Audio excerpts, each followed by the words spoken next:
बिस्मिल्लाहिर्रहमानिर्रहीम। 21 रज्जबुल मुरज्जब 60 हिजरी मुताबिक 26 अप्रैल 680 ईस्वी बरोज़ इतवार सपहर के वक्त मुल्क शाम के शहर दमिश्क के कसरुल खज़रा के एक धुंधले तारीख कमरे में एक कीमती मगर मैले से बिस्तर पर मुआविया लेटा हुआ है और बीमारी की वजह से कराह रहा है। उसने इसी तरह कराहते हुए आवाज दी, कोई है, कोई है। इसकी पुकार पर 2 कनीज़ें कमरे में दाखिल हुईं। उसने कराहते हुए हुक्म दिया कि 2 हुकूमती आमिल मेहमान खाना में मौजूद हैं, इन्हें मेरे पास बुलाओ। इन दिनों यजीज मलून शिकार पर गया हुआ था, बारिवायत दीगर लश्कर रूम के पीछे गया हुआ था और मकाम मर्रो पर शिकार में मशगूल था। जबकि एक और रिवायत के मुताबिक इसको बाप की शदीद अलालत की खबर बहुत पहले मिल चुकी थी। वो मर्रो से वापस आ गया था और बाप की मौत के इंतजार में कोहे कासियून के दामन में शिकार में मशगूल था। लम्हा लम्हा की खबर उस तक पहुंचाई जा रही थी, क्योंकि कासियून या जौलान का ये पहाड़ दमिश्क से थोड़े ही दूर यानी तकरीबन 10 किलोमीटर की दूरी पर वाक़ था। यही वजह थी कि वो बाप की मौत पर फौरन ही वापस पहुंच गया था। और ये बात इस रिवायत की तस्दीक करती है कि अगर कहीं दूर दराज के इलाके में होता तो एक ही दिन में उसका इस तरह घर वापस आ जाना नामुमकिन था। कसरुल खज़रा जामे उम्विया मस्जिद के बिल्कुल करीब था और उसके सदर दरवाजे के सामने जो हवेलियां थीं उनमें हुकूमती अमाल का अलग मेहमान खाना था। उसी वक्त कनीज ने एक गुलाम के जरिए आमिलीन तक ये पैगाम पहुंचाया। गुलाम के इतला देते ही 2 अफराद कसरुल खिज़र में दाखिल हुए। एक का नाम ज़हाक बिन फरी था, ये महकमा पुलिस का इंचार्ज था, और दूसरा मुस्लिम बिन अतबा मजनी था। दोनों चलते हुए मुआविया के कमरे में पहुंचे और उसके सामने आकर बैठ गए। मुआविया ने इन दोनों को मुखातिब करते हुए कहा कि इस वक्त यजीज यहाँ मौजूद नहीं है और मैं वसीयत करना चाहता हूँ और चाहता हूँ कि वो वसीयत तुम लिखो, फिर मुझे पढ़कर सुनाओ। इसके बाद मैं इस पर अपनी मोहर लगा दूंगा। उन्होंने कागज कलम दवात मंगवाया और वसीयत लिखना शुरू कर दी। ये एक तवील वसीयतनामा था जिसका खुलासा कुछ यूं है।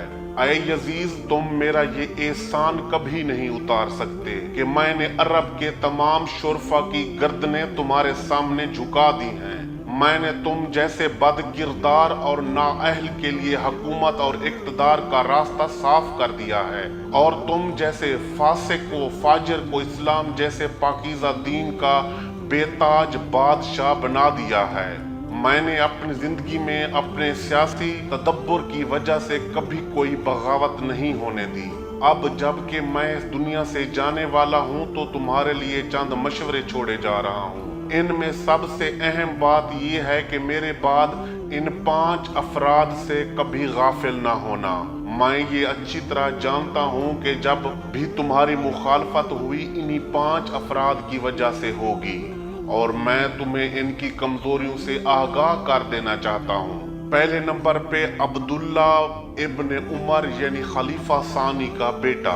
ये अपने बाप की वजह से खिलाफत की ख्वाहिश कर सकता है, मगर इसकी 3 कमजोरियां हैं। इनमें से सबसे बड़ी कमजोरी इसका भाई आसिम इब्ने उमर है। आसिम इब्ने उमर की बेटी उम्मे मस्कीन से तुम्हारी शादी करवा के इसका हल मैं पहले ही निकाल चुका हूँ। यानी उम्मीद है कि दामादी का लिहाज करके आसिम कभी मुखालफत नहीं करेगा। इसकी दूसरी कमजोरी दौलत है, इसलिए मेरी वसीयत है कि तुम इक़्तिदार संभालते ही इसका वजीफा बढ़ा देना और वक्तन फवक्तन इसमें इजाफा भी करते रहना। जब तक इजाफा होता रहेगा तब तक इसकी हमदर्दियां तुम्हारे साथ साथ रहेंगी। तीसरी कमजोरी लीडरशिप है, और हाँ, हमेशा इससे आजी से मिलना और झुक कर मिलना।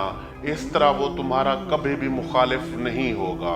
दूसरी शख्सियत अब्दुर्रहमान बिन अबू बकर खलीफा अव्वल का बेटा, ये भी अपने बाप की वजह से अहम किरदार अदा कर सकता है, मगर इमाम मजलूम अलैहिस्सलातु वस्सलाम की मौजूदगी में वो खिलाफत उम्मीदवार कभी नहीं बन सकता, क्योंकि उसकी कई बेटियों का अक्द बनी हाशिम में हो चुका है। लेकिन फिर भी इससे कभी गाफिल मत होना, क्योंकि इसकी कमजोरी इसकी ताकत है, और वो ताकत है इसका कुंदी कबीला। अगर तुमने मोहम्मद बिन अशद, कैस कंदी और इसके भाई याया और कैस वगैरह को अपने हाथ में रखा तो फिर ये बेबस होगा, क्योंकि ये लोग इसके फूफीजाद हैं। तीसरी शख्सियत सईद बिन उस्मान यानी खलीफा स्वयं का बेटा, ये भी अंदर ही अंदर खिलाफत के ख्वाब जरूर देखेगा, क्योंकि ये तुम्हारे अपने ही कबीले से ताल्लुक रखता है, इसलिए मुश्किल ही लगता है कि वो तुम्हारी मुखालफत करे। हाँ, अगर मुखालफत करे तो उसे सफीन की याद दिलवा देना कि जंग सफीन हमने इसके बाप के इंतकाम के नाम पर लड़ी थी, और इसका सबसे बड़ा तोड़ मरवान है जो इसका बहनोई है, इसलिए उससे भी हड्डी डालते रहना।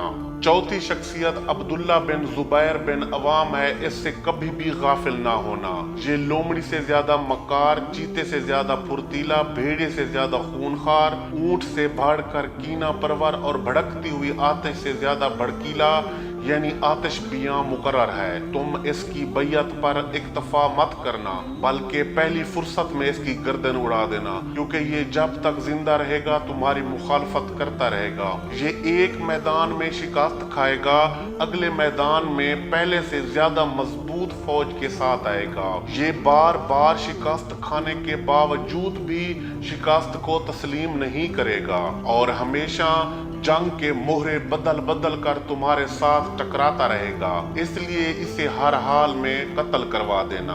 पांचवी शख्सियत फरजांद रसूल हजरत इमाम हुसैन अलैहिस्सलातु वस्सलाम है। इनके बारे में किसी खुश फहमी में मुब्तला मत होना, क्योंकि इनकी कोई कमजोरी है ही नहीं। अगर इन्हें तलवार दिखाओगे तो वो फातेह खैबर वहद बनकर सामने आएंगे। दौलत पेश करने की कोशिश करोगे तो इनके कदमों में कायनात के खजाने ठोकरें खाते नजर आएंगे। इनके सामने जितना हो सके आजिज़ी को तरजीह देना, और दीन की जहरी चादर को कभी ना उतारना, वरना वो दीन के मालिक हैं, कभी भी खामोश नहीं रहेंगे। मेरी एक बात हमेशा याद रखना, याद रखना, याद रखना कि इनसे किसी सूरत भी जंग मत करना, अगर मुमकिन तरीके से जंग से बचना, क्योंकि अगर तुमने इनसे जंग की और तुम्हें फतह हासिल हुई तो सारी दुनिया तुम पे लानत करेगी, और अगर शिकस्त खाई तो फिर भी लानत ही तुम्हारा मुकद्दर बनेगी। यानी इनसे जंग का इंजाम सिर्फ और सिर्फ लानत है। हाँ, अगर कभी इनके साथ जंग नागुजीर हो जाए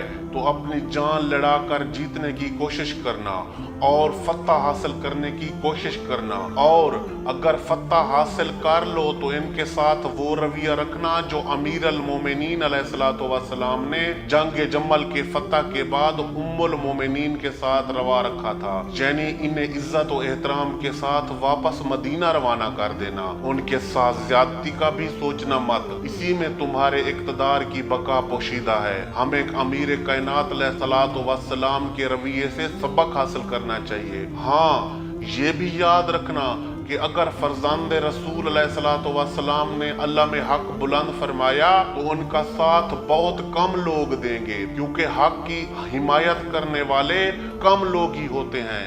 इनके अदल व मसवात के निज़ाम को दुनिया परस्त कभी भी कबूल नहीं करेंगे। हाँ, अगर इनका साथ देने के लिए कोई आगे बढ़े तो वो कूफी होंगे। और बात ये भी याद रखना कि कूफियों की दो कमजोरियां हैं। कूफी सरदारों की कमजोरी दौलत है और अवाम की तलवार, लिहाजा सरदारों को दौलत का लालच देकर और अवाम को तलवार से घुटने टेकने पर मजबूर कर देना। इस तरह तुम्हारी हुकूमत अपनी कदमों पर खड़ी रह पाएगी। मुआविया ने ये वसीयत नामा लिखवाने के बाद इस पर मुहर लगाकर इनके हवाले कर दिया और उन्हें कहा कि जब यजीद वापस आए तो ये वसीयत उसके हवाले कर दी जाए।